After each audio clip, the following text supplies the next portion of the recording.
Gəlib mənə deyir ki, səni sevirəm. Demək, mənə dedikləri indi mənim adımdan deyirsən ha? Mənə inanırsan, solmaz, yoxsa bacın almaz ha? Bu xəstəliyin sağalmaq ehtimalı 5%-dir. Mən indi bu 5%-ə görə boş-boşuna nə sizi, nə də özümü ümidləndirə bilmərəm. Zəng eləyirəm Tahirə, telefonumu götürmür. Neyləmişim oğlum? Mən hər şeyi bilirəm. Nəyə bilirsən başa düşmədim. Yəni mamanın xərçəng olduğunu bilirəm. Hər şey buna görədir də, hə?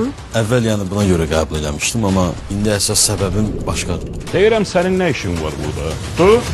Saqqal, valla gedəcəm, əsəbləşməyin. Sən başın həmişə tez-tez gedir, yoxsa bizi görəndə giz olursun. Səni görəndə mənim 100.000 manatımı çatdırırsınız, mən də sizi rahat buraxıram. Təzə qohumlarımız gəlib. Yəqin bundan sonra da o yazıq qızı saxlamazsan da aparatda. Tural, belə sağdır.